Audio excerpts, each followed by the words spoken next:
This is the panel, and I will start directly with a general question. We have, the subject is rather big, to put it mildly. United States, Europe's role in the relation between the United States and Russia. I happen to come from the far north, from Sweden, and of course in that part of the world, no doubt most citizens feel rather American due to modern media, television and so on.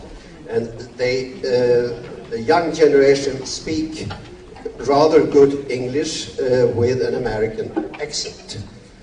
Swedes have a tradition of fear for Russia, and this goes thousands of years back in time. For your information, we are this year celebrating 200 years of peace in Sweden. The last war we fought was, of course, against Russia, where Sweden lost Finland, 1809. And we are also celebrating, in quotation mark, the Battle of Poltava 300 years ago, when the Swedish King Charles XII lost definitely against Peter the Great. These are some historic remarks to where my part of Europe, the kind of feelings that we may have in relation to the United States and Russia, and being aware that the situation is now completely different from what it was 20 years ago. I will start from my right and say, what is your feeling as a Bulgarian to the relations between the United States and Russia, and your possible role and your possible angle to it? A 2 or 3 minute comment, please. Thank you very much. I think that I have a solution for the Swedish fears from Russia.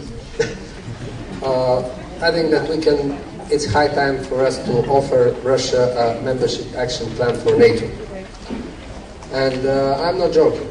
I do believe that after the 20 years after the fall of the Berlin Wall, we can think about the next 20 years. And Russia is not anymore our adversary, and this was the great achievement of Manfred Werner. I remember when he was speaking, he told, our great achievement is the London Declaration of NATO, which says that Russia is not anymore adversary to NATO. So we shall have to make the next step, and as soon as we give the Russia the same perspective as is our perspective, number of other things will become much easier. We shall not have such grave problems with AMD. We shall not have such problems with the membership action plans of Ukraine and Georgia. We shall facilitate the solution of Transnistria and other frozen problems, conflicts in the OSCE area. And at the end of the day, we shall help Russia and facilitate the democratization of this country. That's why I think that one of the important things is solving some of the big problems in the Euro-Atlantic area is the relation between the relations between West and Russia, which I believe go through a membership action plan in NATO for Russia. Let us remind that in 1954 the Soviet Union applied for membership in NATO. It was rejected, and as a response, in the next year, 1955, the Soviet Union created the Warsaw Pact. And as soon as we have this strategic relationship between Russia and NATO, I think that we shall have a very serious improvements and enhancement of the relations between NATO and the West in general and the United Nations Security Council. NATO. Thank you very much for this very important question. A very interesting proposal. Is it enough for Sweden? Well, Sweden is not a member of the NATO yet, so that is also a problem. May I ask you, what, from your perspective, Kolinda, what you Radmila, how you see the U.S.-Russia relation in a European, Southeast European perspective? I was aware of the pressure of mathematics with regards to our panel today. 7 speakers, 1 hour, impossible. So I was planning on actually being almost the last in the order of the day. And I said, okay, I have to find something practical and a single issue that I'll focus on. So this is a helpful question. When I talk about US and Russia and their positions and Southeastern Europe, there is immediately one question that comes into mind, and this is Kosovo. And I think that the triangle Russia, US, EU is very visible and very good for analysis on the issue of Kosovo. We have had, again, a situation that we got used to it, in which US had one position in favor of independence, Russia has completely different position against independence, and the EU was undecided. Undecided due to being divided. And I think that this is the main problem that the EU now faces in dealing with this relationship between its two allies, to a certain extent, US and Russia. In most of these difficult questions, the EU has been divided, and it has completely blocked any kind of possibility of influencing both the US and Russia. We can analyze issues such as energy, security. Solomon came up with a really controversial idea. It would be interesting if we had some Baltic representatives or Polish representatives. Probably they would agree extremely, they would disagree very much with this idea. And some of the developments along the borderline between NATO and Russia have been kind of worrisome for them. But in the case of Southeastern Europe, I think the main problem was the lack of initiative on behalf of EU member states to have a European policy and to try and push the US and Russia in its own European courtyard to have more responsible stance. I don't think that the Russian or the US positions on Kosovo would have differed so greatly if it was not for the division among the EU member states. And I think that this, for me, is a striking element of this political triangle. Thank you very much indeed. And I think you are really pointing at something extremely important, the division or the split or the lack of unity in European foreign policy is, of course, an enormous shortcoming. Some of us would say it has about a 6-year history, this split. I don't have to say more. Of course, we are still suffering from that, and some energy politics you mentioned, and some of the biggest conflicts also wait for solution and wait for the EU to have a common stand. Thank you for this important contribution. Mr. McConnell, Jack, please. Thank you. I think the EU should and can, from time to time, be a number of different things in relation to the US and Russia. Sometimes we can and should be a partner, either a bilateral partner or a trilateral partner. Sometimes we should be an observer because we are irrelevant to the discussions that are taking place, and we should allow that relationship between the US and Russia to develop for this new century. Other times, I think we could be a competitor, an economic competitor, or perhaps a competitor in other ways. Sometimes, perhaps, we can be the referee. Maybe that's partly what Radmila is suggesting, although another way of putting that could be that the EU could be the leader of the three, taking a lead and bringing them closer together. I think in all 5 of these possibilities, the challenge for the EU is to have the capacity to carry out any of these roles. And I think, therefore, there are 3 prerequisites for doing this successfully and exercising the right judgment in individual situations. One is that we need to have a relationship of respect with both the US and with Russia. We need to have good relationships, but relationships that are honest, that recognise differences, but at the same time build on our agreements too. Secondly, we need to have stronger EU leadership and a stronger sense of purpose in EU foreign policy. And I think the current debates about what happens post-Lisbon will obviously have a major impact on that. And the third thing, which I think is perhaps going beyond the immediate relationship between the EU and America and Russia, is that all three of us, if we take the EU as a single entity, all three of us need to remember that all of our decisions have an impact elsewhere. And I think the challenge will perhaps be in the years to come, if the EU does have a stronger sense of purpose, and America cooperates more effectively and more in a better fashion with Europe and with Russia.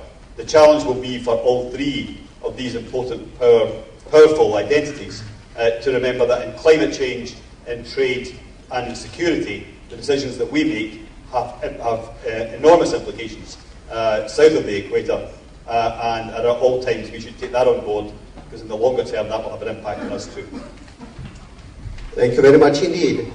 Most of us in this room, I guess, are used to hearing views on future European foreign policy from London.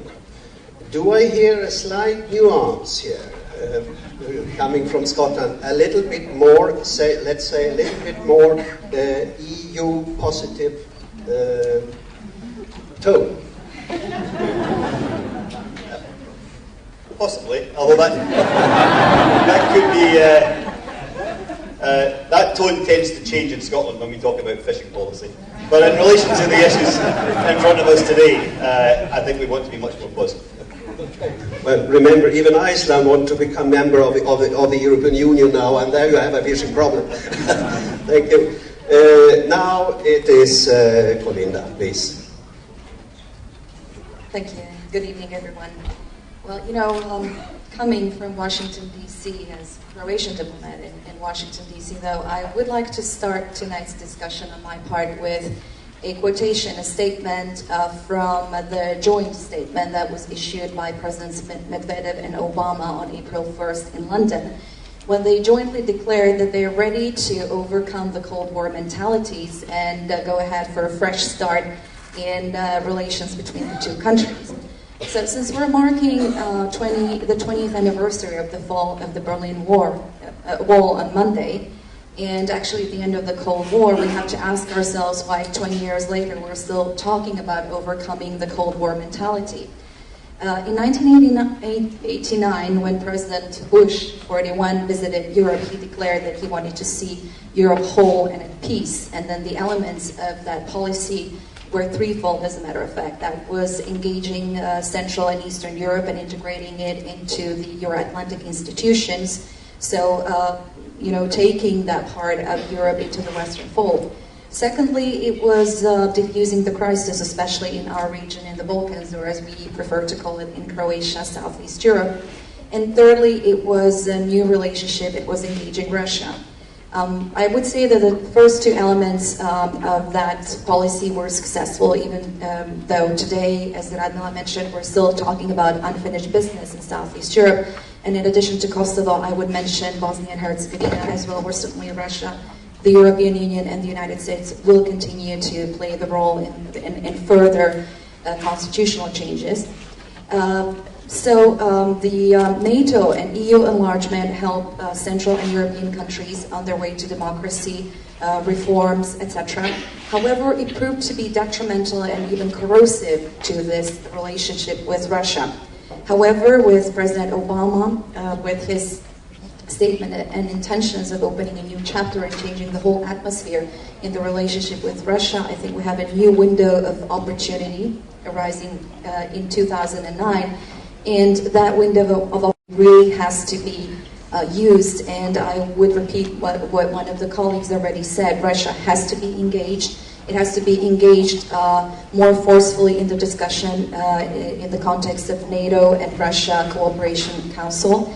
It has to be engaged in being involved in the new European security architecture.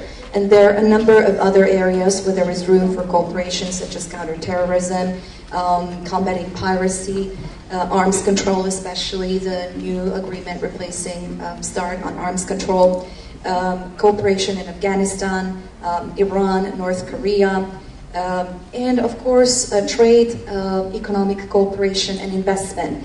And one needs to engage Russia and actually draw it with the power of public diplomacy and soft power in this world of interdependence today, so that the mutual relationship is not dependent but rather interdependent, which then sets the preconditions for cooperation between all the sides involved.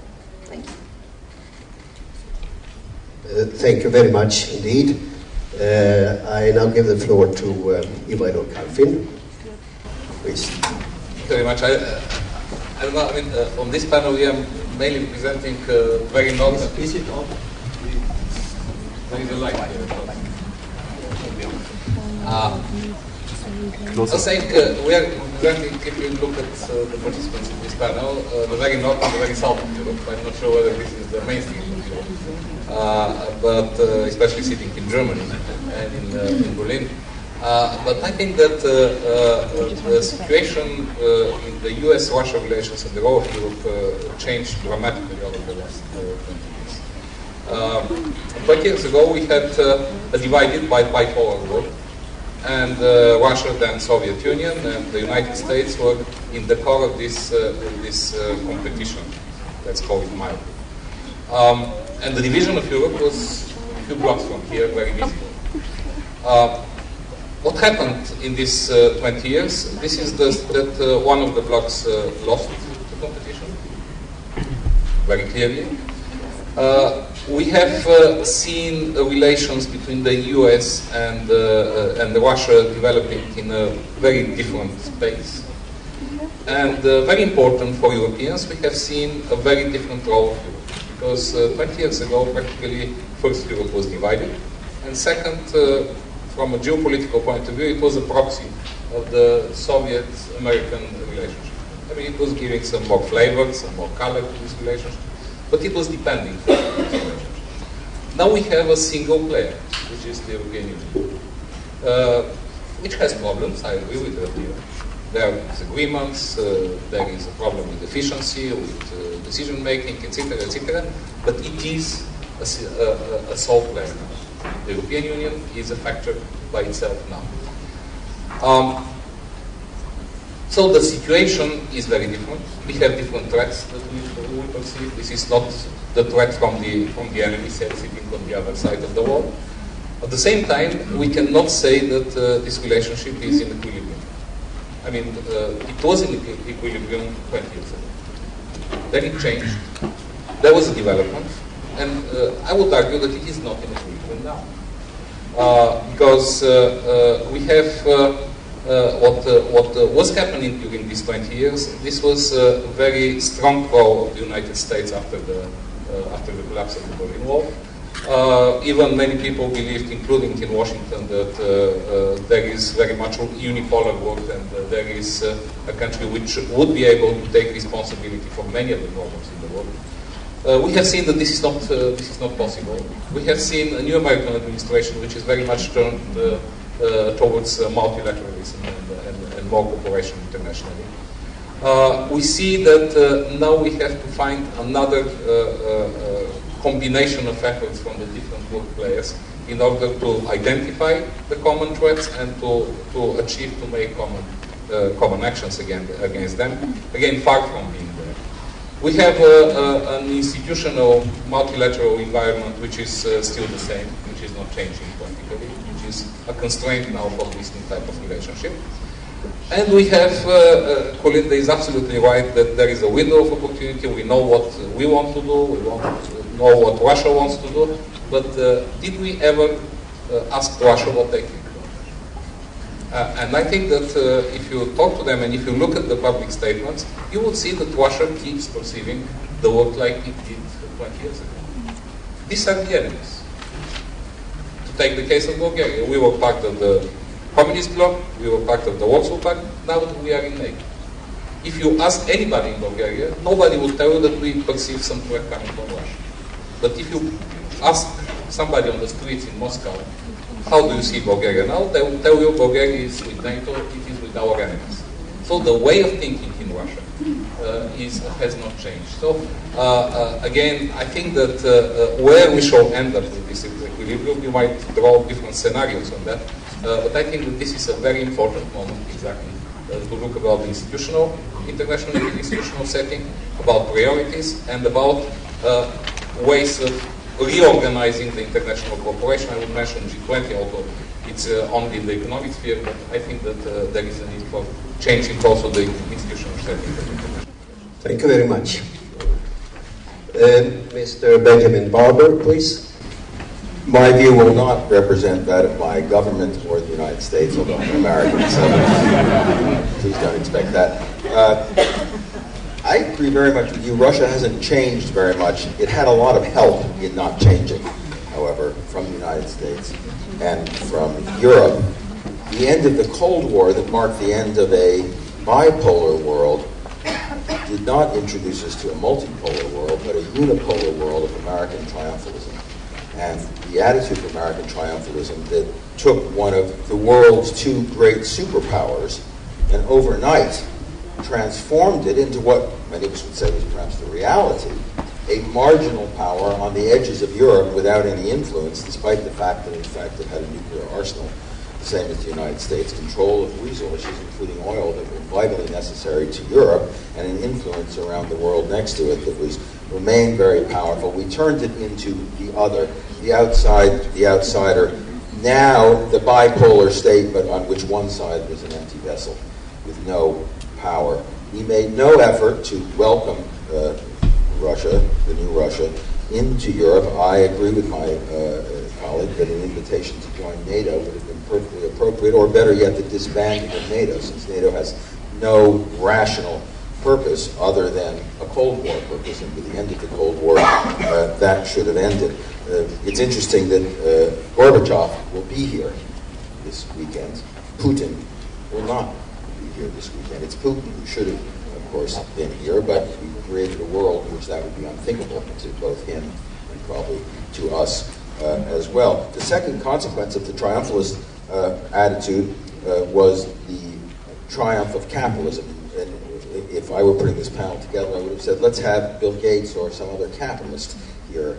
Let's have someone like Murdoch on the panel, because the real victors of the end of the Cold War were capitalism on both sides of the ex-Iron Curtain. And the fact that, and I talked about this yesterday, or first day of our panels, the fact that in Russia today, capitalism prevails, but democracy is hardly anywhere to be seen, suggests something wrong, not with Russia, but with us, because it was us who came to the East, who came to Russia and said, if you want to be democratic, import capitalism in a big hurry. And they had the cold shower of instant capitalism, very little help with the development of democracy. The emergence of Russian nationalism, Russian anger, and Russian resentment would follow shortly thereafter. Finally, let me just say that the alternative we need to think about, as we talked about yesterday with Turkey, the alternative to Turkey not becoming part of Europe is that it becomes part of something else. It's not going to sit in splendid isolation. And what is likely to become part of, I suggested yesterday, was perhaps a Russian and Iranian area of power that becomes deeply adversarial to both Europe and the United States. Russia is simply another peg there. If Russia continues to feel alienated from the West, it will look more and more to an alienated Turkey and an alienated Iran, perhaps Pakistan, others in the region, to create a new bloc, find new ways to express its power. So while I agree with you, it's the same old Russia. It's the same old Russia with a lot of help. The Cold War also was not a mere product of the Soviet Union. It was also a product of the reaction of the Allies at the end of World War II, when, just as Russia, you might say, turned on its allies, the Allies also turned on the Soviet Union in ways that gave the power to those least interested in peace. So I think the best we can do in Europe and the United States is take our part of the responsibility. There are old traditions of nationalism and czarism in Russia that we can't do much about, but see what we can do to make a difference. And I think in that sense, the real weight of affairs starts in Europe and continues in the United States. Last single comment, don't think Obama is going to solve this problem. The reputation for multilateralism is a rhetorical reputation. We have yet to see the practice in the Middle East, in Afghanistan, or anywhere else yet. So to simply sit back and say Obama's going to take care of this, I think is a terrible mistake. Thank you very much. You gave us then the full spectrum about NATO here. I was, if you haven't said it, I would have said it. One solution from Mr. Passy was let Russia join NATO. And your point, which I sometimes also take the liberty of making, is: do we need NATO? The second reflection, which confirms what you are saying about Russia being the same. Isn't it a little bit kind of therapy syndrome, like like Great Britain had to go through from the 50s and 60s and 70s? All of a sudden, they were sitting there without an empire, and that is the kind of national psychological trauma that the Russians are now going through. And I think several in the panel have already said that they might need some friendly help in going through this therapy. At this stage, I would like to invite some questions before we come back to the panel. And you can there are lots of hands immediately. So why don't I ask the lady just back in the room over there first? Without microphone? She would need a microphone. I don't need microphone if you hear me.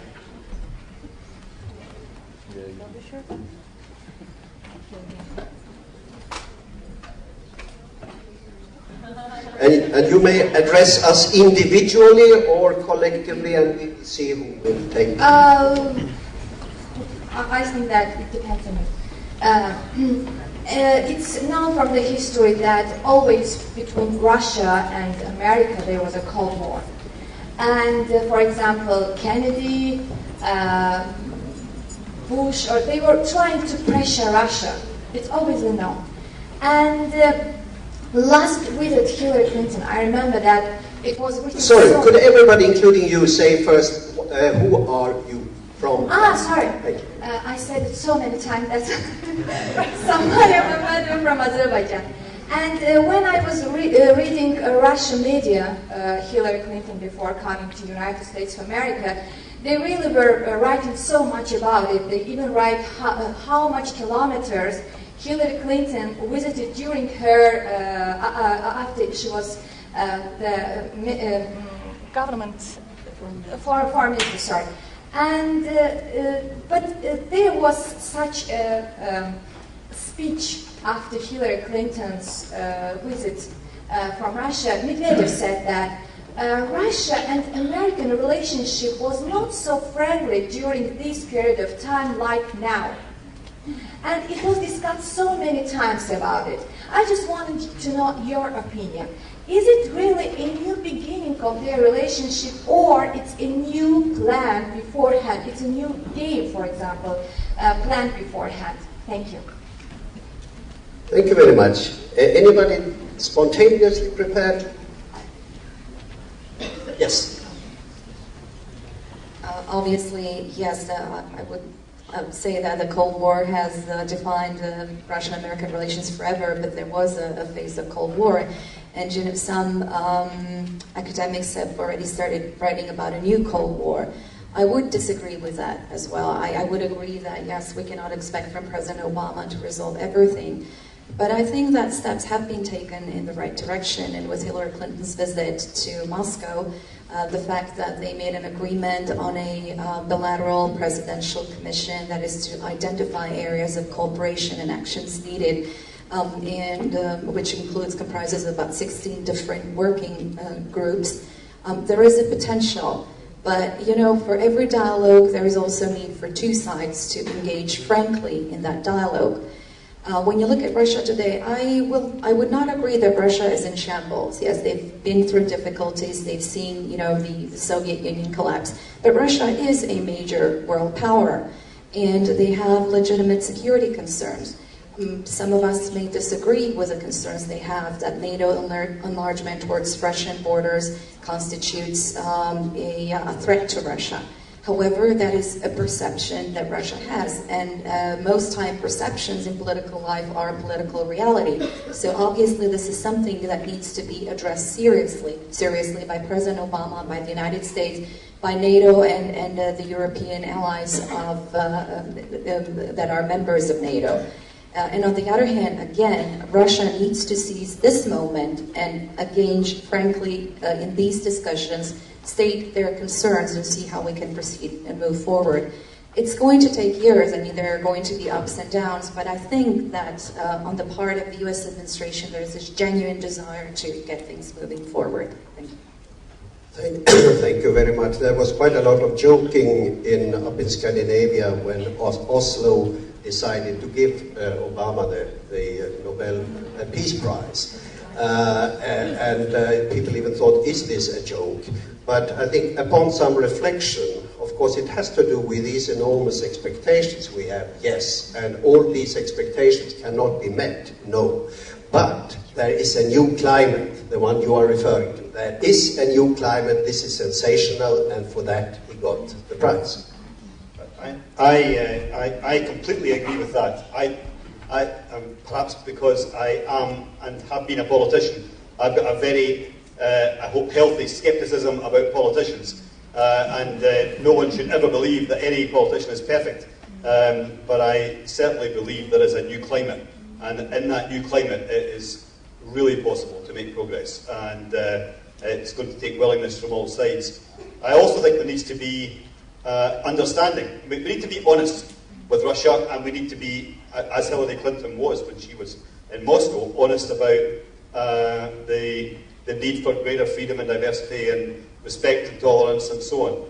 But at the same time, it is still the case, 20 years after the Berlin Wall came down, that Cuba remains an issue in American politics. And if American politicians, real or imagined, have fears about the existence of the Cuban state across the sea, it is perfectly understandable that Russian politicians and the Russian state has concerns about what happens on its border.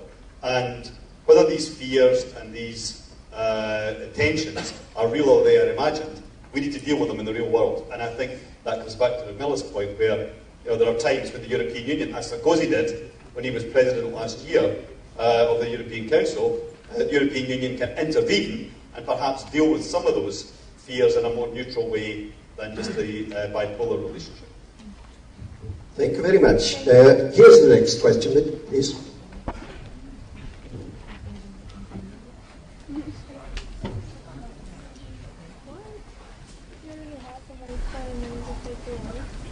Thank you, Chair. Alan Ferguson from Australia. And you needn't think that because we're 15,000 or more kilometres away that we're not interested in what's happening in this part of the world. I'm also not Rupert Murdoch.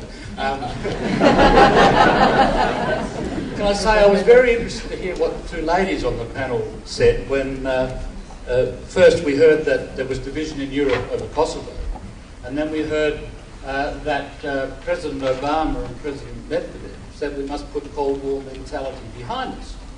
So the question I really want to ask is, in relation to foreign policy, are the divisions between the United States and Russia any greater than the divisions that exist within Europe? And in relation to Europe itself, I mean, we did hear today a question asked. I've been sort of under the impression that Europe is now one big happy family. And when it came to the United Nations, we had a question today about the Security Council, when one chap said, I'd like to see Germany have more influence on the Security Council. When, having been here for 2 days, I thought he might have said, I'd like to see Europe have more influence on the Security Council.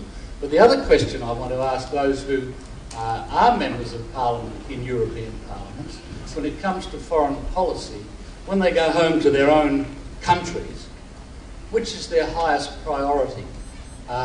European interests or national interests?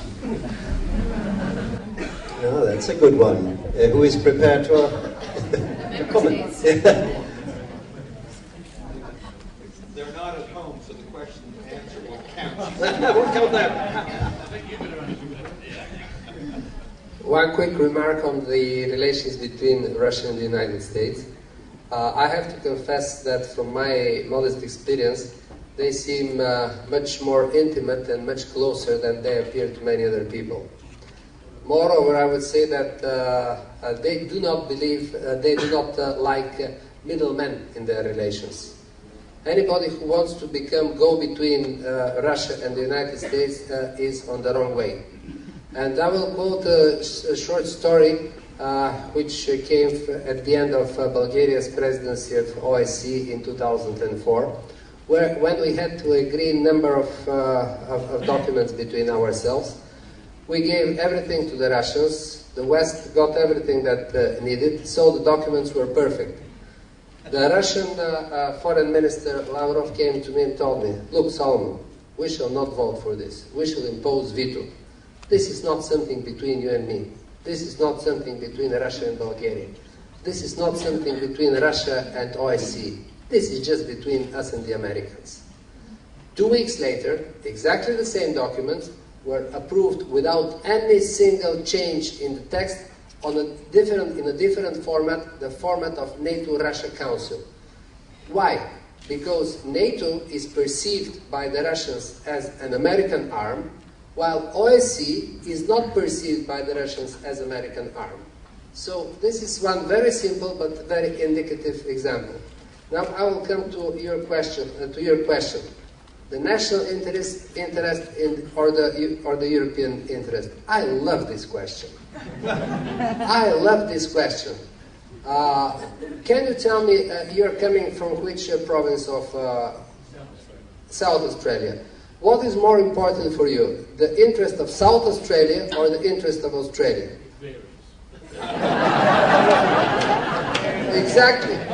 Exactly. This is the answer to the question. We're becoming more and more a big state, and after the Lisbon Treaty, this statehood of Europe will be strongly accelerated, because I do believe that the next very important policy which we shall have to adopt is the common defense policy of the European Union, which we do not have at this moment. This is the next thing, and this will be the next European policy which will strengthen the role and the activities of NATO. So there is no controversy. In the same way in which we find balances between the different constituencies in our countries and the capital, in the same way we find the balances between the different countries in the European Union and Brussels. Thank you very much.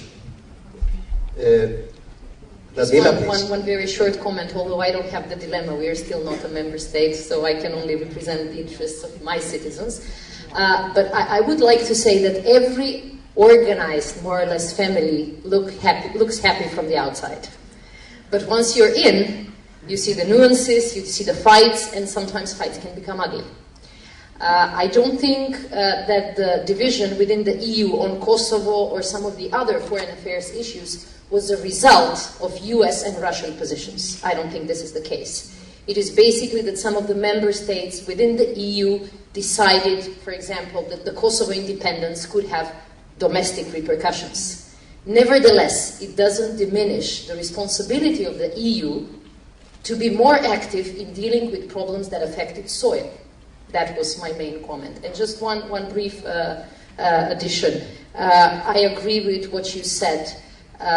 Russia has to be dealt with honesty.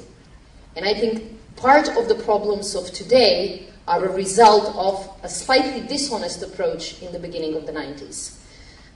The West asked for Russia to change, and then they expected that this change will happen overnight and without too much assistance. And the Russian people and the Russian politicians read the message correctly. They said, okay, if we are nice And if we change, we will be left alone and aside. If we start being the biblical prodigal son, and if we start threatening either with nuclear arsenal or with influences in other regions, we will be taken seriously. And we will be on the table, and we will be taken into account. And I think that some of these developments are a result of that approach in the 90s, and unfortunately we cannot change them. And final sentence, the name of our discussion today is these relations in a post-Soviet era. I think that this is only one part of the puzzle. The second part of the puzzle is that we are approaching what seems to be a post-American era as well. And this is why the relationships are very, very complex. And it's not only us, them, West, East, but there are other players and actors which intervene. Thank you. Thank you. The challenge is if it's a pre-European area as well. Please. Just one brief comment. From the point of view of a country that's been negotiating its membership in the EU since October 2005, I can tell you that the European Union is one big family. When it comes to disagreements over Kosovo, I think they have been more noticeable and more pronounced in the Security Council rather than in the EU Russia relationship, simply because of the fact that the European Union is divided on the fact of recognizing Kosovo and how to proceed with the regional policy, and most of the discussion was in the UN Security Council. But, you know, the EU common policies, we are getting there in certain areas, but if you look at Russia policy, definitely there is not a single unified European position, again, on Russia and how to proceed with Russia. Even between the United States and the European Union or individual members of the European Union. Germany, for instance, has more of an economic state. It has invested heavily into the Russian democracy in the economic, trade, and investment sense. Whereas the United States is more concerned about strategic and geopolitical interests. So in defining their policies towards Russia, they always start off from these divergent interests. And I think this is precisely what's going to be happening with the European Union in trying to forge a common foreign and security policy on individual issues. Thank you, Kolinda. Short comment from Benjamin. Very short. The panel represents small states, not the big states in Europe, and that I think biases the discussion in both directions. Many of them are near to the border of the ex-Soviet Union, and that's a kind of bias in one direction, but their small size is a bias in the other. The two missing voices here are France and Germany. Were they here and were they to speak honestly, they would look at this rather differently, because Russia is another still giant. Just as many Europeans are worried in Germany and in France about 70 million Turks joining Europe, joining NATO, so too the Russian situation is influenced by the big states. I think little states have a natural tendency in Europe to want a counterbalance to the big states. And so Turkey, Russia, whatever relationship is a kind of counterbalance. And in that sense, I think we want to be aware in our minds, at least in our imagination, that both France and Germany might take a rather different position on these issues than any of the people on this panel have. Thank you. Here's the next question. I have, my name is Andrei Shively. I swore to some people here I wouldn't speak up, but I just had to, because I was prompted by some comments. First of all, don't bury NATO yet. Still the institution of choice in transatlantic relationship. And try not to see NATO exclusively from the Russian point of view. NATO is really not about Russia. That's the wrong line of thinking. I have a great suggestion for you, and I used to be the ambassador of Hungary to NATO, and I spent 10 years of my life with NATO. And I used to talk to my Swedish counterparts, and I used to tell them, why don't you join NATO? That would be a great solution for your fears from Russia. And Mr. Barber, I want to say there's one element in your speech with which I agree. That's Turkey, and I think we should be more generous about Turkey.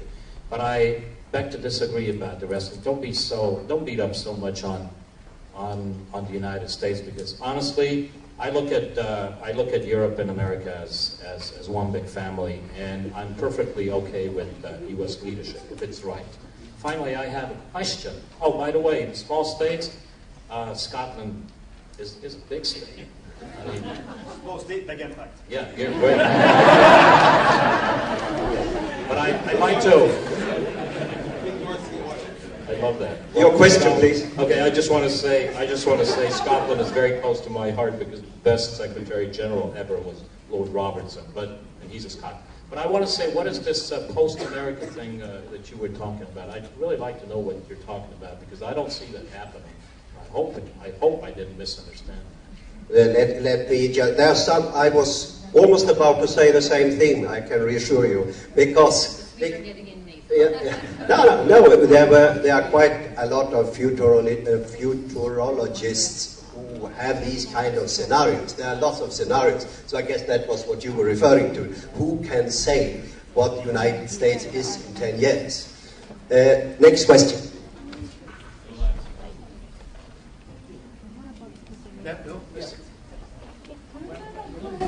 No? Okay. I look at it's written the U.S.-Russian relationship, Europe's role then and now. I believe that the most important role for Europe to play is to promote trust between the United States and Russia.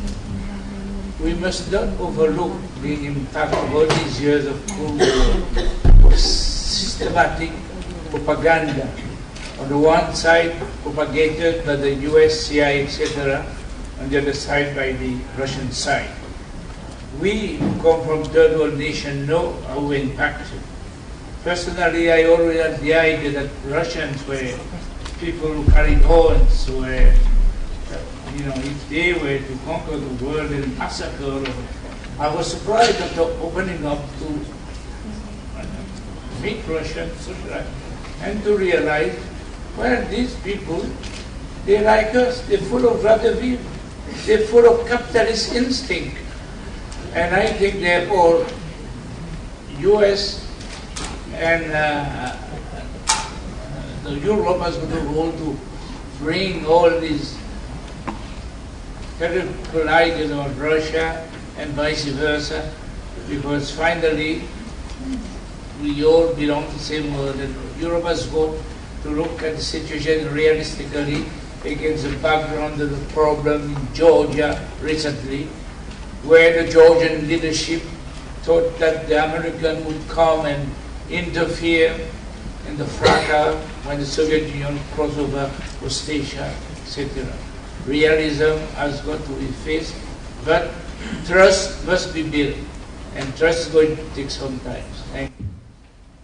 Thank you very much. I think one point is important to make. In my daily life, the cultural Europe, Russia is definitely a part. Just a little remark which I wanted to remind people about. Now the lady in front has been waiting. Thank you. I'm a student at University College London, and my question is going to be addressed mainly to Dr. Barber. You have mentioned that the West imported capitalism, but not democracy. Well, maybe the West did not import capitalism. Russia was communist only for 70 years and was deeply capitalistic before. Why blame the West or give credit to the West for everything that's happening in Russia? And so goes for democracy. I mean, Russia just chose itself how to govern with influence, but it's still a country that very much thinks for itself.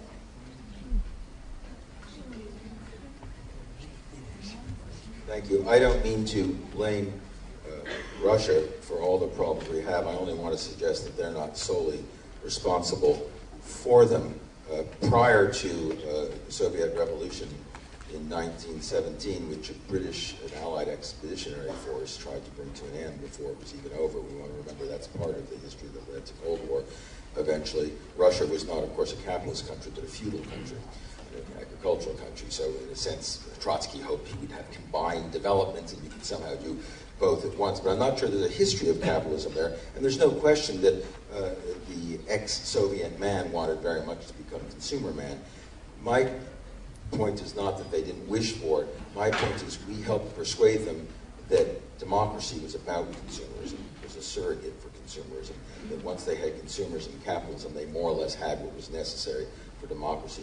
That was the era, not bringing consumer goods, not bringing investments, not even bringing the idea of capitalism, but helping them believe. They did a lot of the belief on their own, but helping them believe that once they had a certain kind of market capitalism, that's all they needed to be democratic. And of course, that's just not true. I want to come back just for a minute while I have the mic to ask you, what is NATO for then, if it's not for the Soviet Union? It certainly wasn't for Rwanda and solving genocide in Rwanda. It's not for solving genocide in Darfur today. It wasn't for dealing with genocide in the ex-Yugoslavia and Serbia, where the Americans had to take the lead only many years after. Had NATO taken the lead there, they could have, I think, prevented a genocide there. So I'm not clear at all whether NATO has any other purpose. I would be delighted to know what it is, and I would love to see a historical example of where NATO played some role other than as a tripwire against the Soviet nuclear arsenal. I'm forever grateful to you for asking these questions, because they never finish what But very short, please. I'll be very, very short.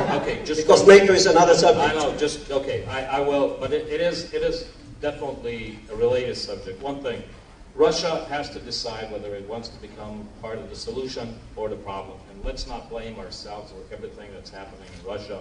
Russia, and I'd like to say a good point, Russia is an important, great country, and it can sort it out, but it has to send a strong signal to us. NATO, I disagree. I think we stopped genocide. I think we did a very good job in Bosnia. And I want to tell you, if it was not for NATO, European integration would not have taken off at a speed with which it really took off. I think NATO was first to integrate Central Europe and stabilized in Central Europe. It helped Central Europe figure out itself, and only the European Union started integration only after that. So let's get this NATO-Russia thing straight. NATO is not just about Russia. It was about stability. It's about the transatlantic relationship, and I hope I will have the chance to convince you about this. Thank you. You made your point. I want to make a point about democracy and freedom of expression, because I think that we sometimes substitute what should be, rightly, a criticism of the current functioning of the Russian state in relation to freedom of expression by talking about differences in democracy between the rest of Europe, America, and the current arrangements in Russia. You know, there are none of our democracies that are perfect, and I think we should be a bit more honest about that. If a Russian president had been elected by a very narrow margin because the state that his brother ran fiddled the electoral system, then we would be up in arms. And yet, that happened on our side of the world, not in Russia in the last decade. And it happened in Florida. And we I think sometimes rush criticism of the democratic system that operates in other countries without necessarily looking in our own backyard. We're about to elect or appoint a president of the European Council who, in all intents and purposes, will be seen as the president of Europe. That person's not going to be elected by anybody in Europe either. And so I think democratic systems, in my view, are up for debate, and a bit more honesty and respect for different systems is worth having. The big difference between the countries of the European Union and the North America and Russia is a lack of tolerance in Russia of freedom of expression and a lack of respect for divergent opinions. And I think that's the fundamental point that I think has been rightly raised by both President Obama and Hillary Clinton recently in their discussions, and that the European Union should have a very firm stance on as well. If we want Russia to be part of the wider European family, there should be greater respect for freedom of expression. But let's leave taking a high and mighty stance on electoral systems and systems of governance to a later date, when perhaps we ourselves operate a bit more principled fashion in that regard. Thank you, Jack. Ivaylo, short comment. Yes, nobody wants to decide on behalf of Russia. But if Russia wants to be integrated in the international community, it has to assume its responsibilities. It has a price. And if you want to be a big player, if if you want to be there, if you want to take to have your opinion taken into consideration, you have to assume your responsibilities.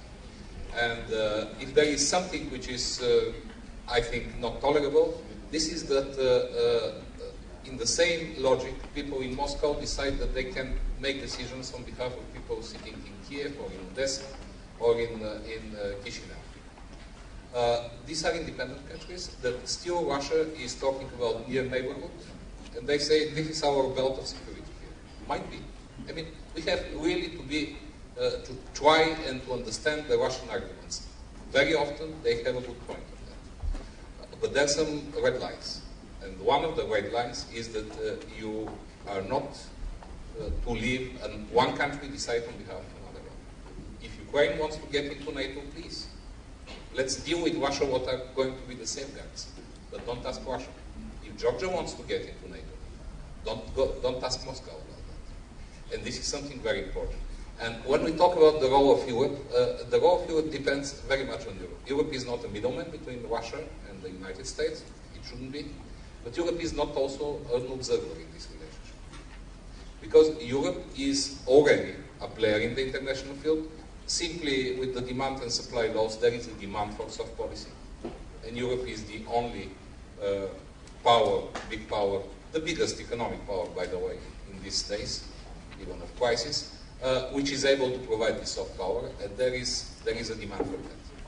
So it's up to Europe to build, to elaborate on the common security and foreign policy so that they're able to be at the height of the economic and demographic potential, and political potential that Europe has. So the role of Europe, I'm sure, is going to increase.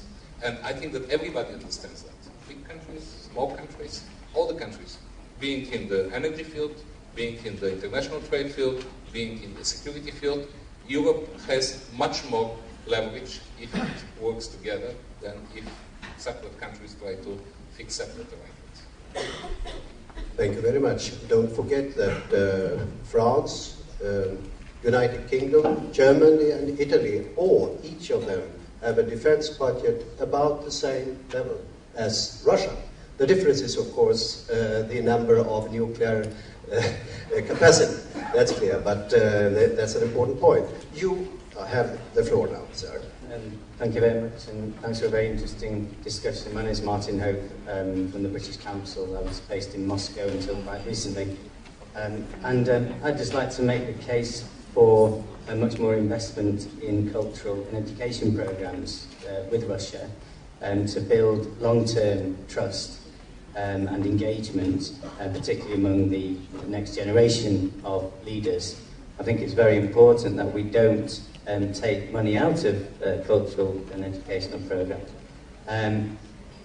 because that really is the very solid, it's often called soft power, but actually I don't think there is anything soft about cultural relations.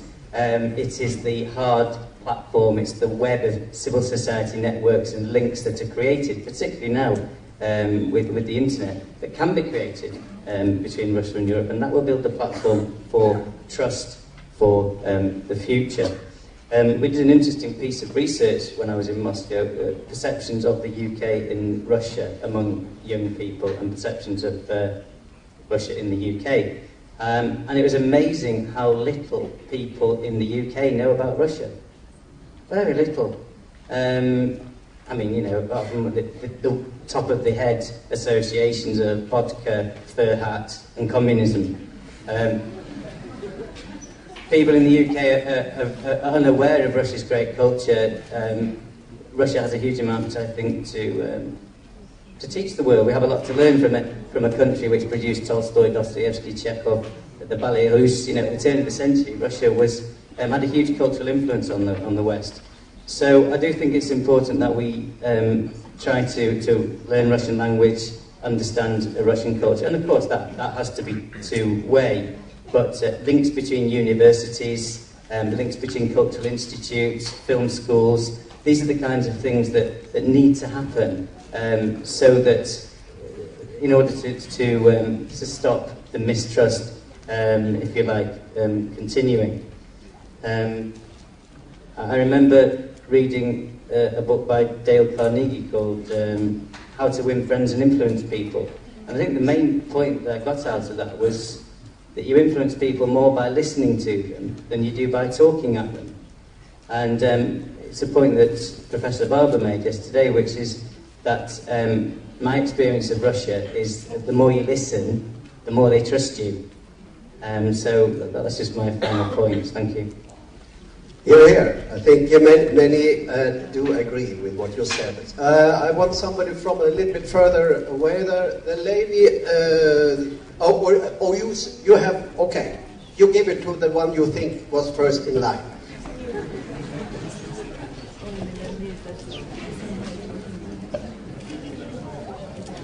Thank you. My name is Anthony. I come from France. I'm sorry, I wanted to skip the priority to so many important people. My question is quite simple: why exactly? What is the real reason for the US to support the independence of Kosovo? Because I don't know if you're really into the international law, but to make a state, the right of people to dispose of themselves is not really sufficient enough. You need a territory, which is not really clear now, because even in the Kosovo territory, you have some minority from the state you wanted to curb, right? And the viability. And now, like without the mission Eurolex, for example, or the supply from the Western country that support them, and the supply from the country they wanted to be separate from, there would just be no Kosovo in the country. So, so I just wonder, why the US support it? Is it and what is the difference, for example, with the Palestinian Authority? Is it the Israeli lobby, or is it just the will to oppose to the Russia? That's it. Who is prepared to take that one? Please.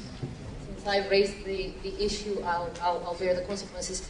My comment was not neither in favor nor against the independence, and since even the professor is not speaking on behalf of the US government, I'm even less capable of doing the job.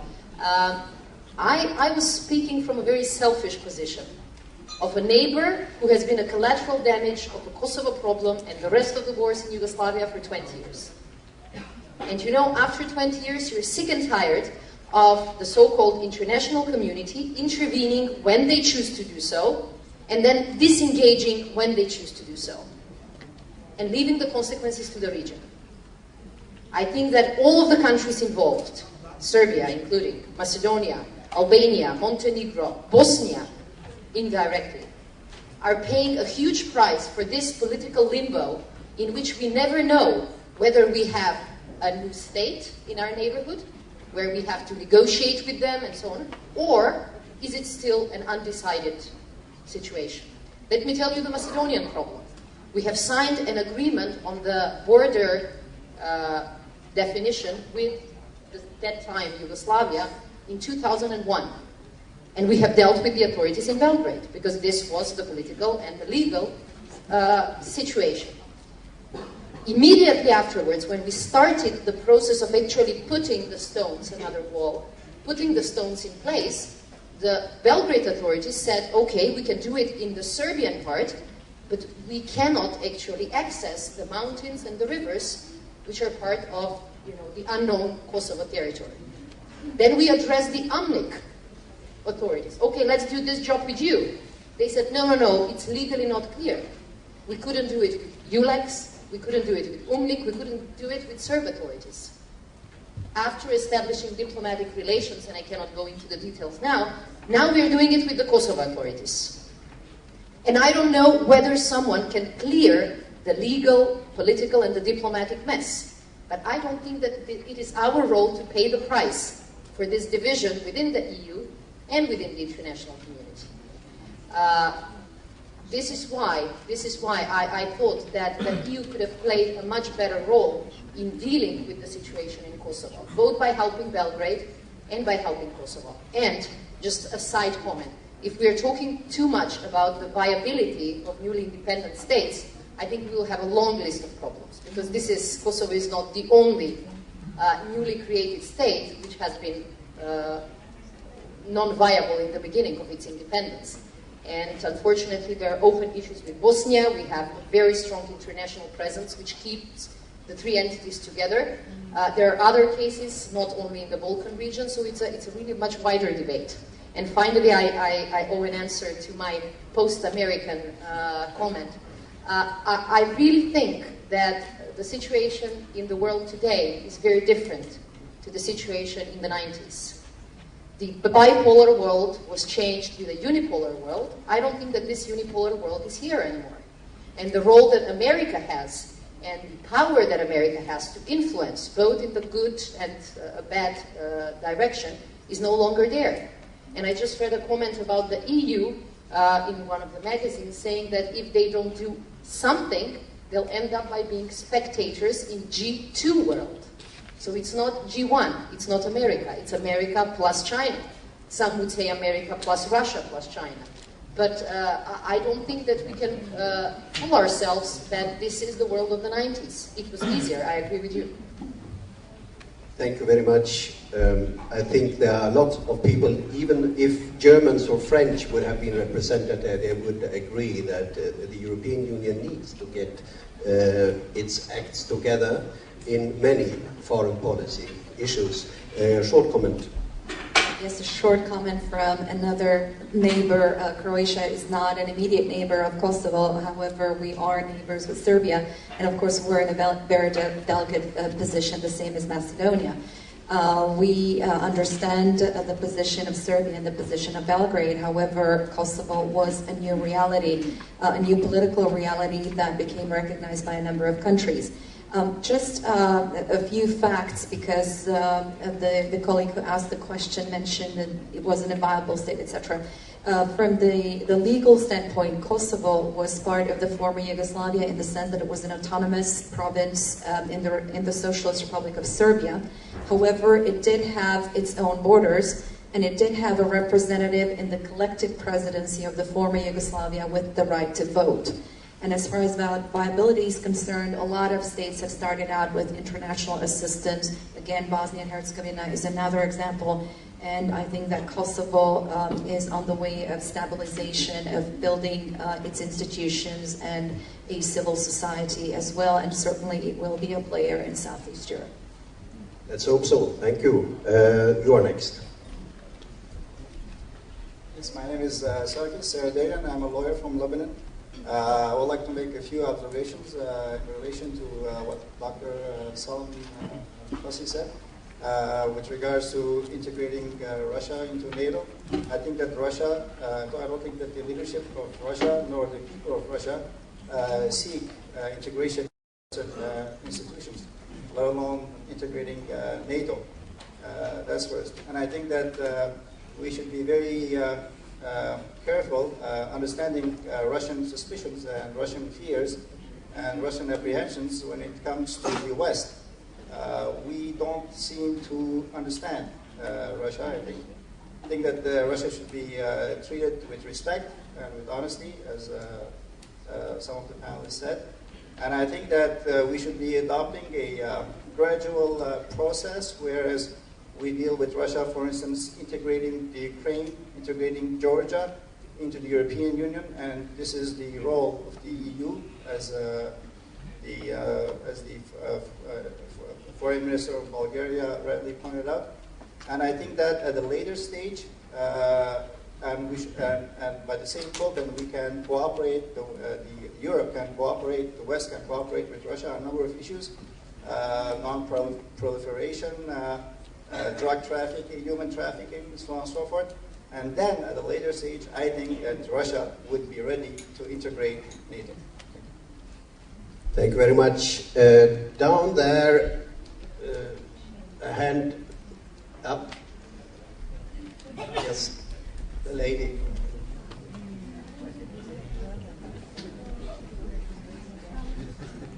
Anaïs Maran from France. Following up on what Mr. Barber has said, I'd like to just to mention that one voice that is missing in the panel is probably the voice of Russia itself, and I feel very uncomfortable with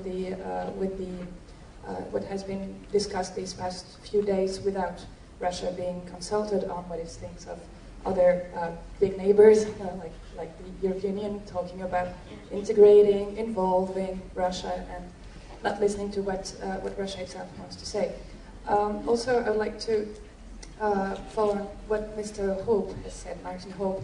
I have been teaching Russian language at university in France, and I may confirm that there is a deep lack of knowledge on the part of our youth in France, among other countries, regarding Russian culture. So perhaps the issue we should address when we discuss about cultural diplomacy is also encouraging Russia to, in that field, to learn how to export its culture without trying to export its ideology necessarily, but better export its own culture in Europe, and that may favor mutual understanding.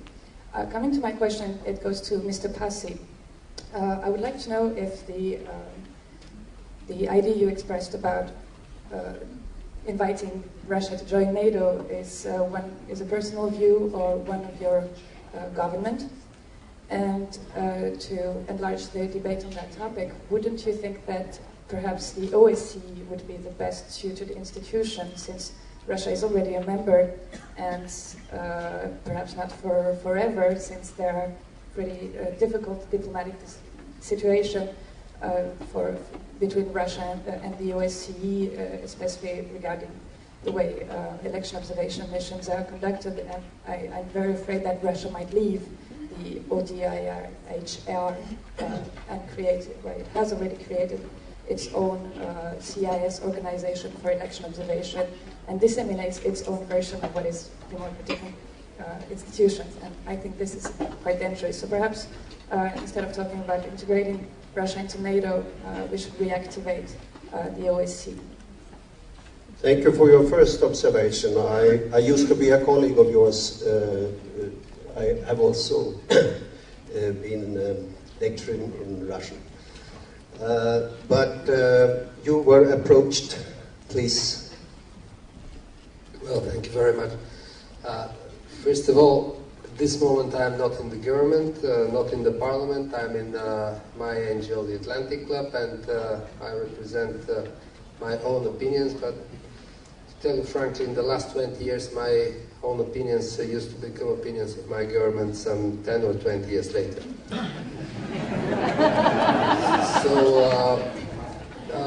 So you can think that I'm representing the opinion of the Bulgarian government after 20 years. On membership of Russia in NATO, I have to clarify. I didn't say membership. I was very clear. I said membership action plan, MAP.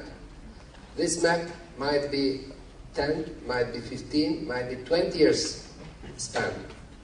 But it is for the future. Russia is of course not prepared to become member of NATO, but we have to offer Russia such a perspective.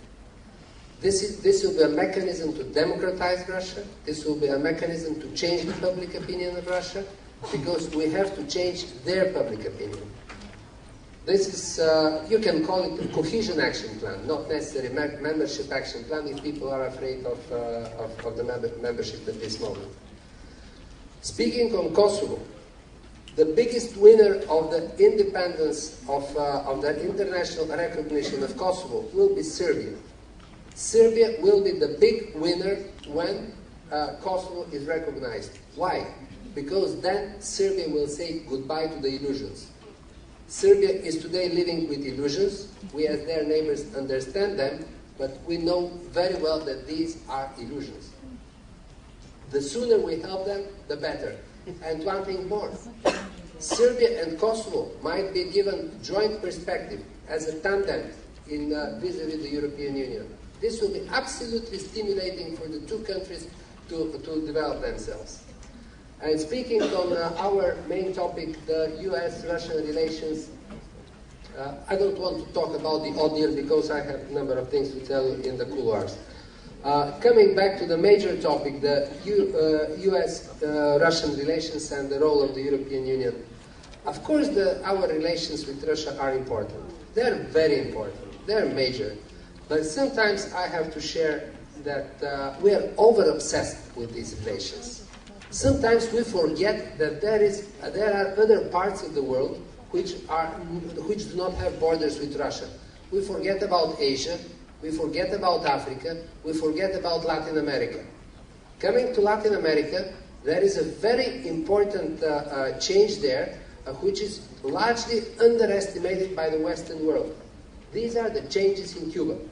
I had the opportunity to visit Cuba last year in my then capacity as chairman of the Foreign Affairs Committee, and I have to share with you that the changes which I saw in Cuba are similar to the changes in Bulgaria of 20 years ago.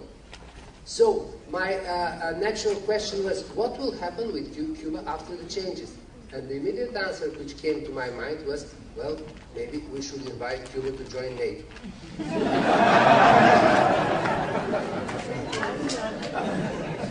I'm again talking about the position of the Bulgarian government in 10 years from now, not now. So, I would provoke your thinking in that direction.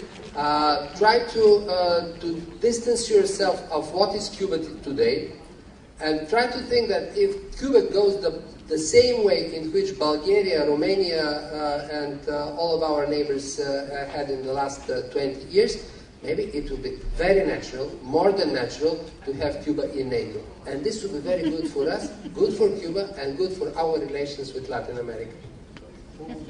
Thank you. We have. I want to give more chances down there. The gentleman down there. Yes.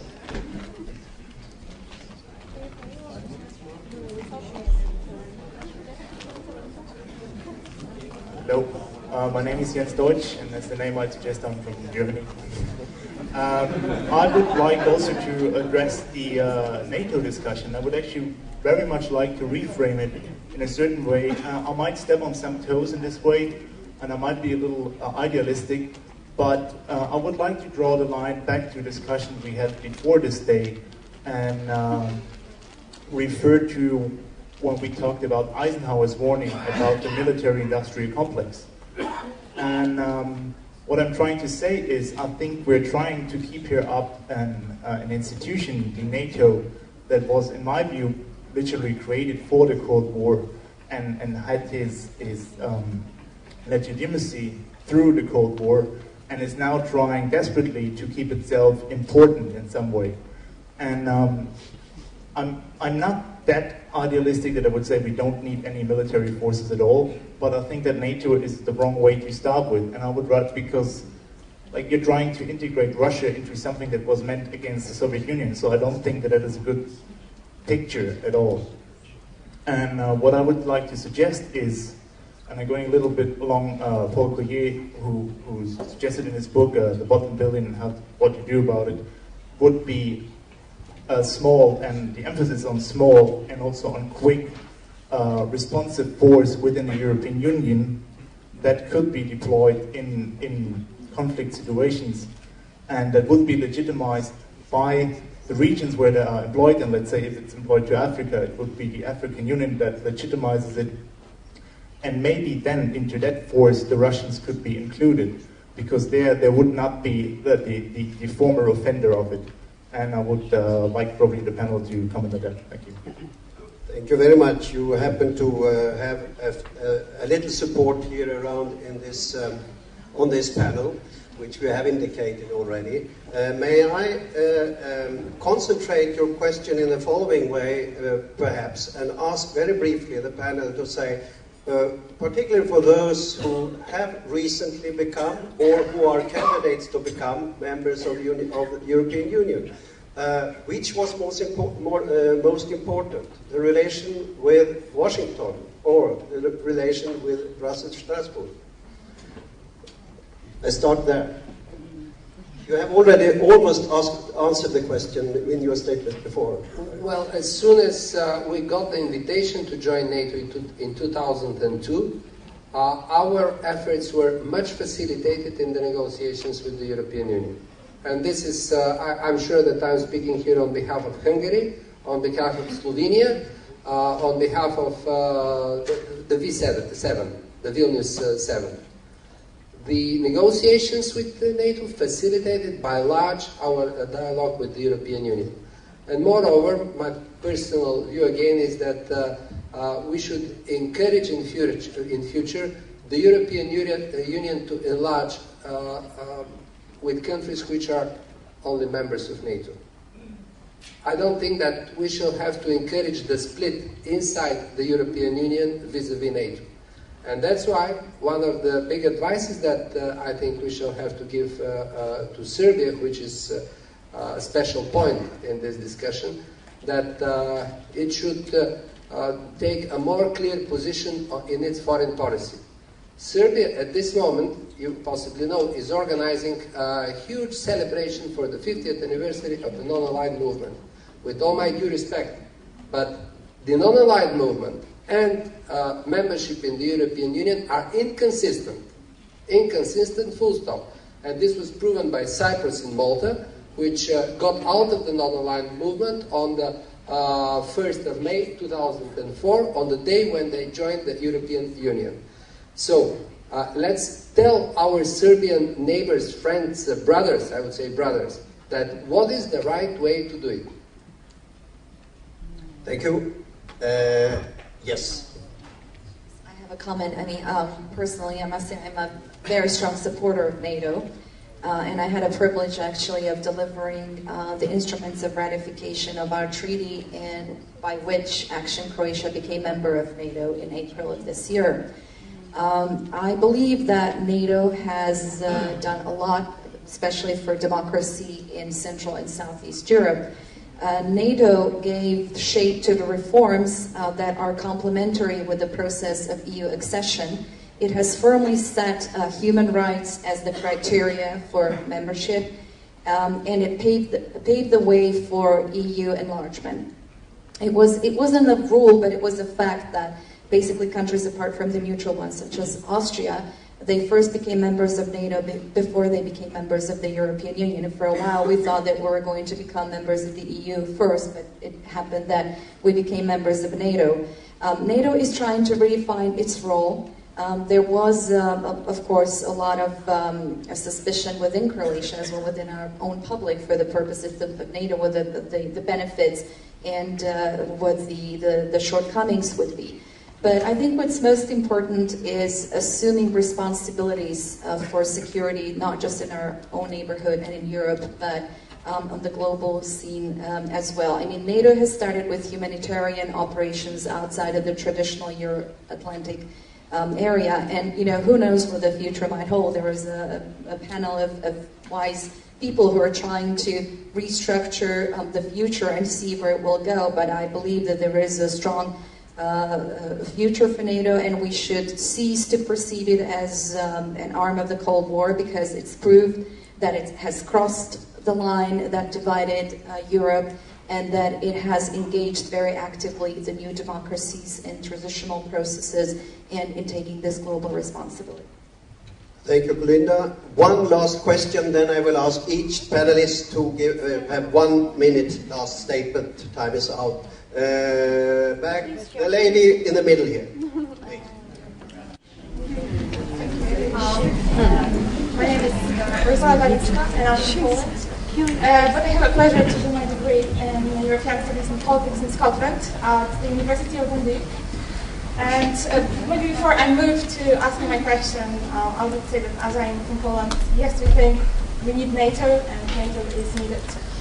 But actually, as a student who aims to specialize in the European politics, I would change a little bit the focus of this discussion and ask about the Lisbon Treaty and these two great proposals it brings in the international relations, meaning the position of the President of the EU, and as well as the so-called Foreign Minister position, Foreign Minister of the EU, High Representative for the Common Foreign and Security Policy.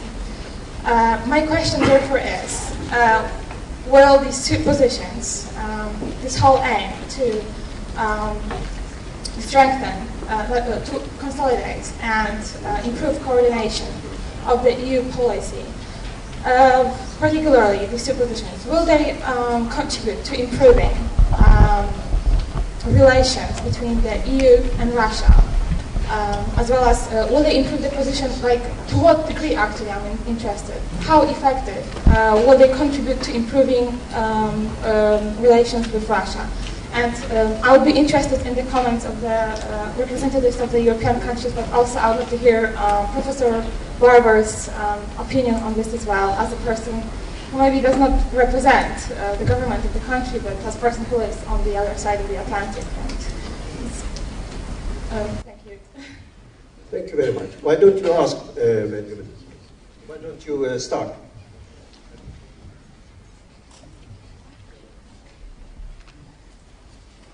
NATO is a military alliance. To talk about natural rights and all the other things it does is absurd. There are many other institutions and organizations that represent that. It was organized to take on the Soviet Union. That's why it's there. People from Poland, I understand, still are concerned about Russia, and that's what it's about. But that's over.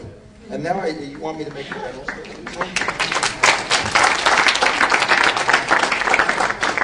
But let me... You will have the chance to come back for Oh, good. Okay, so that's all. That's all I want to say. Thank you.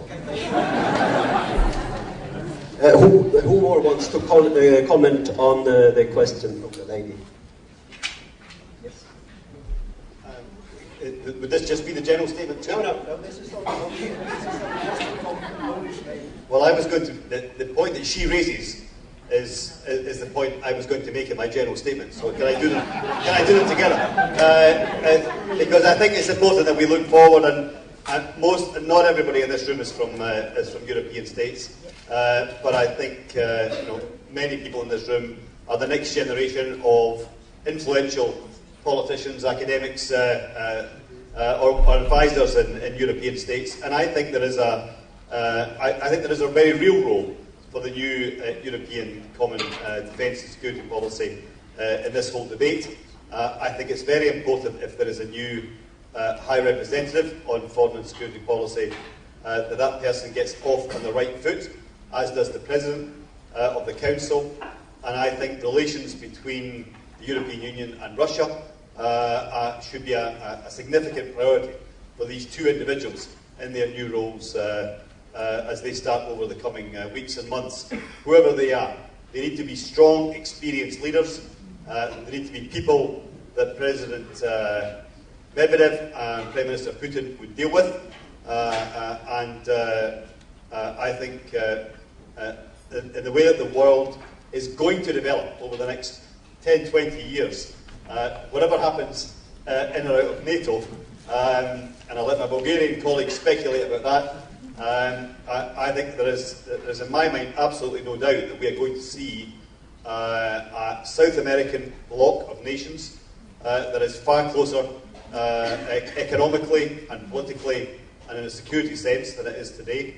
That we are going to see the African Union develop at first on a regional basis and then eventually on a continental basis in a way that ensures they have a voice on the global stage.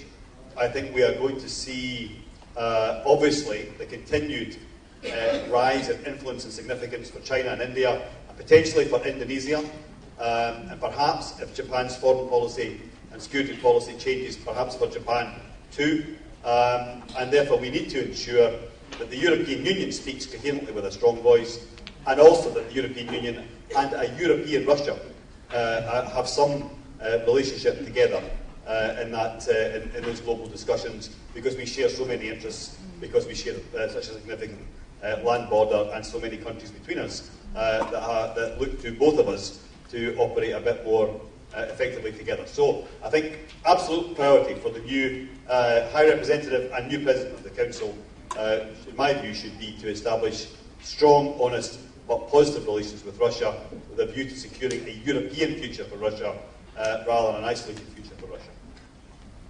So thank you. That was a great general statement.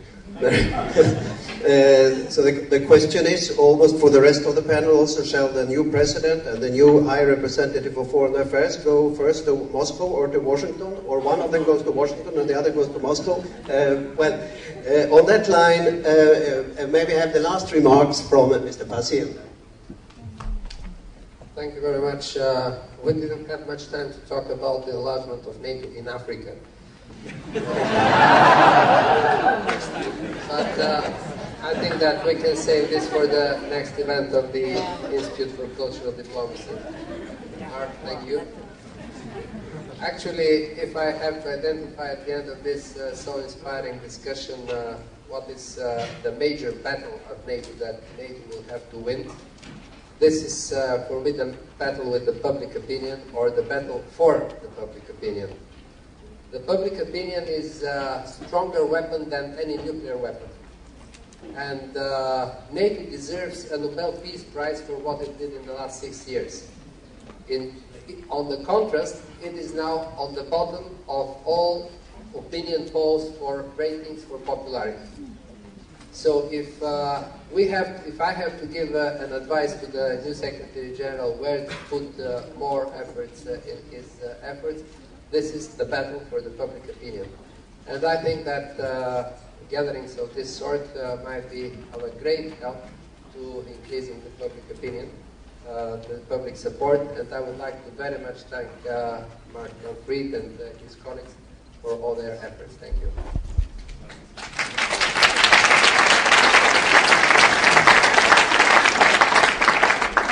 Let me start with an answer to your previous question, and this is, did we call Washington or Brussels or Berlin more often? And I'll just continue where Solomon ended. It was not only that the NATO accession usually preceded EU accession.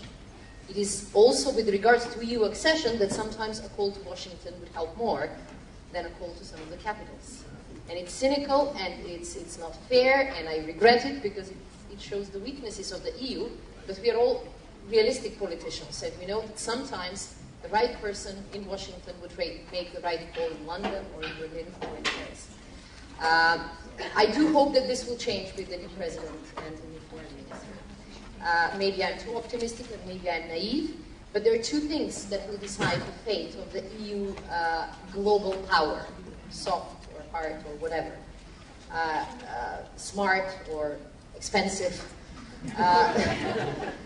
The first one is what are the personalities that will take the seat? Because I really believe that people change politics. It's not only the functions that they receive, it is the personalities who actually manage to fit the chair or they don't. And this will send the signal whether the member states actually are interested in global common policy or not. And if these individuals are weaker than they should be, for the role that they're about to play, it is because the member states have decided that they're weak. And the second is how much of a scope will they occupy, will they conquer, and how much scope will the member states allow them to conquer. And I think that it will be interesting in 2 years, let's say, to sit hopefully with the same organizer and under the same table and analyze whether in case of a gas crisis Medvedev will meet the EU president, or will he broker the deal with Ms. Merkel or Mr. Sarkozy? I think this will be the real test for EU policy. And you make your point. So thank you very much.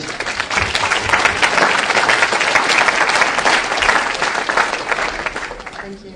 There's always a danger in personification of policy in the sense of trying to make countries equal, or looking at countries through the prism of people that they represent. I think that some statesmen have made that mistake. For instance, I don't know, President Bush, 41, looking at relations with Russia through his own relationship with Gorbachev or Yeltsin later. So there is always, a much broader scope than just personalities. But I would like actually to leave some food for thought when it comes to American-Russian, or rather European-Russian relationship. We often talk about energy dependence on Russia and the need for diversification of sources of energy, which of course is legitimate and what we all should be doing. But there are always two sides of a coin for every problem, and that's also for the European Union to consider. If you look at Germany, Germany imports about 37% of its supplies of oil from Russia and 32% of gas, or vice versa, I don't remember. But if you look at Russia itself, about 90% of its exports of oil and about 70% of its exports of gas go on the EU market. So Russia also has an interest to cooperate with the European Union and to work towards making this interdependence, which I mentioned earlier in one of the comments, rather than being energy dependent. And the case is the same in many areas, but again, there are always two sides of the coin, and for dialogue, you need two, three, or more sides, and you need a cooperative engagement, and I hope that the times ahead of us will show the prospects for such future. Thank you.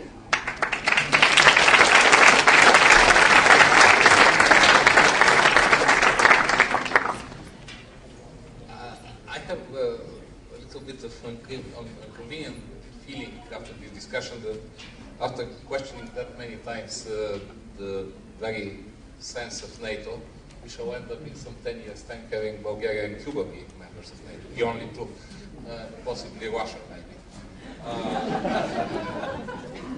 I think that before, I'm sure, and this is where I started, that we need a different international institutional setting also for international relations. And certainly NATO has to change, and it is changing. But before rushing to dismantle an organization, we have to think at least about two things. First is the Security Council, and I can tell you that at least for the European countries, it's much more sensible to have a collective security system than an individual country security system. And second, when you think NATO is the only institutional link across the Atlantic, there is no other. I mean, we might have any other attempts to make different meetings to discuss issues, etc., etc. But where the real transatlantic dialogue goes, this is within NATO. So before we try to change this organization, we have to think what is going to replace, or what would be able to replace these two assets of the organization that are very much present. The relations with Russia, we all agree that we have to be much more careful for Russia, but the future role of Russia depends on Russia itself. It doesn't depend on us, it doesn't depend on the European Union, it doesn't depend on the United States, it depends on Russia. What Russia wants to make, where they want to stand, and what they would like to achieve in the international community. And final sentence about the European Union. I'm an absolute optimist about the increasing potential of the role of the European Union as a power in the international relations, both in security and in terms of foreign policy. Institutional changes with the Lisbon Treaty are important, but what is more important, this is the understanding that more and more large and small members of the European Union acquire in the last years that it's much better to act together than to act individually. We have a number of examples.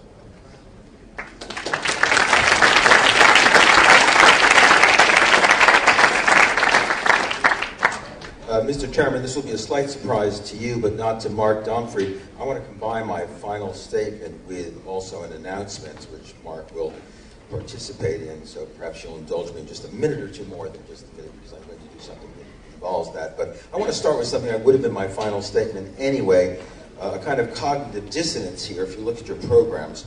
The title of our program for the entire 4 days is A World Without Walls, an international congress on soft power, cultural diplomacy, and interdependence. The only other person to mention that is our friend Kolinda here, who talked several times about interdependence.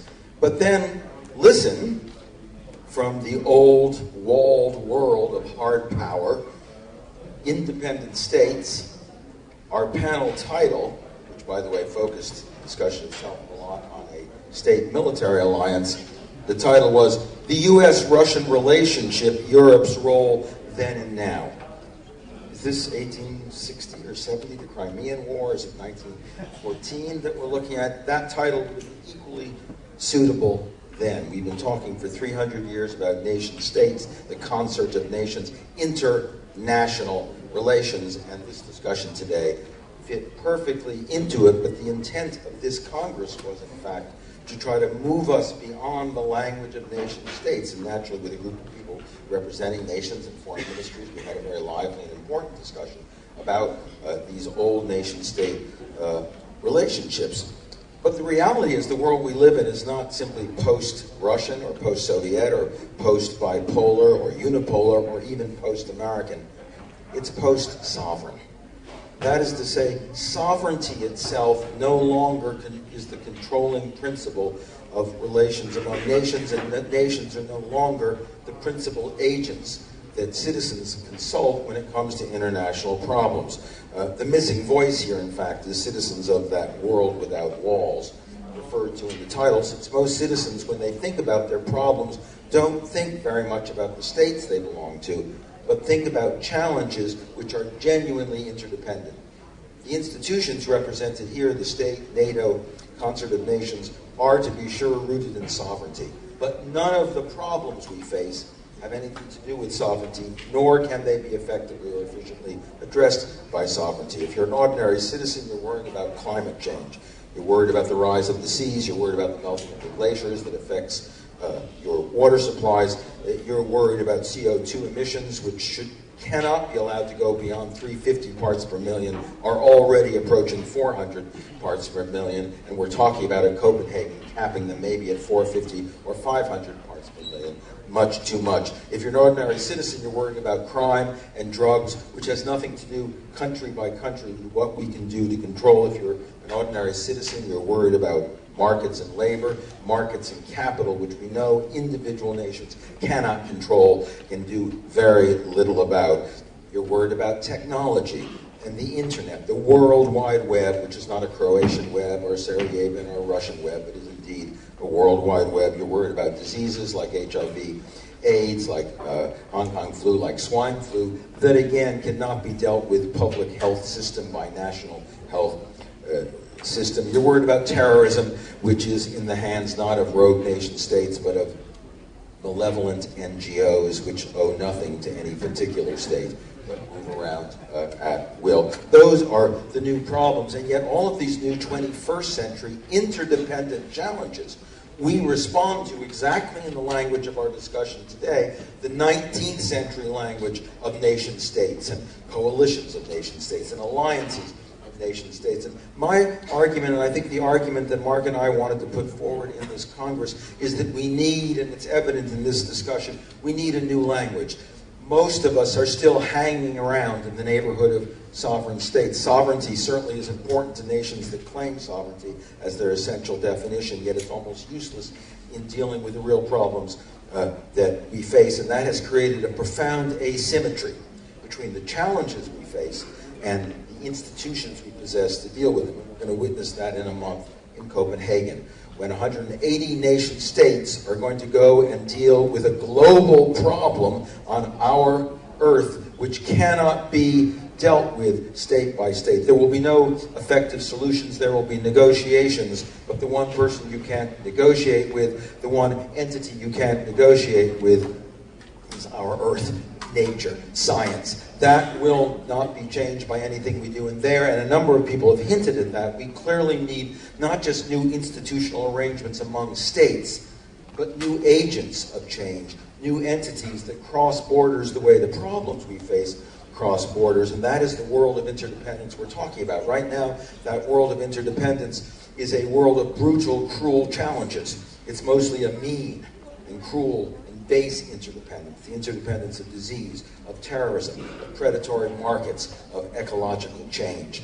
What's lacking is the benevolent, constructive interdependence of new institutions, and seeking those institutions is absolutely crucial to what we do. So I just want to come back and remind you, the title here is A World Without Walls, an International Congress on Soft Power, Cultural Diplomacy, and Interdependence. And what we need to do as we leave here is think about interdependent institutions. And Mark, if you want to just come up and let's just make our announcement, because this is part of what's going to happen next in September in Berlin, September 10th to 12th, we will hold the 8th Interdependence Day, now an 8-year-old event that has been held first in Philadelphia, the home of independence, and second in Rome, where the Pope and Walter Veltroni, the then mayor of Rome, took part. The third year we were in Paris. The fourth year in Casablanca, the 5th year in Mexico City, 6th year in Brussels, this previous with Mark and with members. Some of the people are here from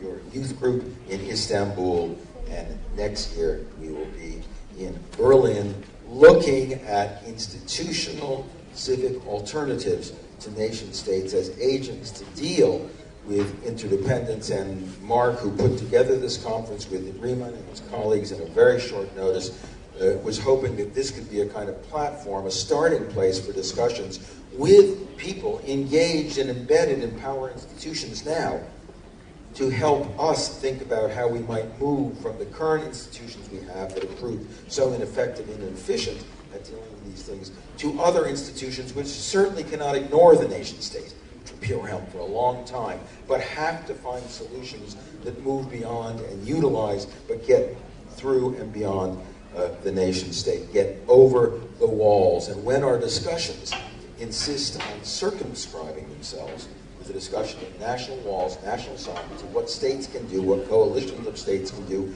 we are following a path that can lead only to desperation and failure to deal with the globally interdependent challenges we face. So this, I think it's important to note that what Mark wanted to do with this conference, and what we did yesterday morning when many of you hadn't yet arrived, was to really put on the table these themes of interdependence and try to get to that point that a long time ago a partisan of Europe said the nation state is much too large for the participation necessary to democracy and much too small to deal with the levers of global power that affect us today. And we need to find both smaller agents, maybe like Kosovo.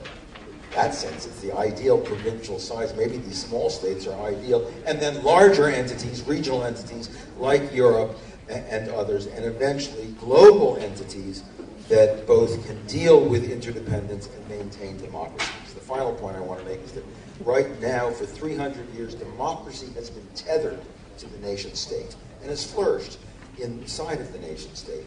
But if we need institutions that are post-sovereign and post-national, and we are going to maintain democracy, either we will have to globalize democracy or democratize globalization, find ways to do that, to let the nation state let democracy go so that it can find its place with global citizens who are genuinely citoyens sans frontières. That is the goal of this conference and of others, and I want to thank Mark and the Institute for Cultural Diplomacy and all of his colleagues who joined us in Istanbul and will be working with us next year in Berlin. It's, by the way, September 12th, the day after September 11th, when we memorialize what happened with terrorism, but on the 12th we try to find solutions that go beyond the nation state and go beyond the war on terrorism. So that's kind of what we're doing here. I know we haven't been terribly explicit about it. It's been a kind of rush and lots of good people talking about lots of important things. But we did want to bring this to your attention, and thank you, Mr. Chairman, for indulging me on that. And I know Mark has a comment or two he wants to make.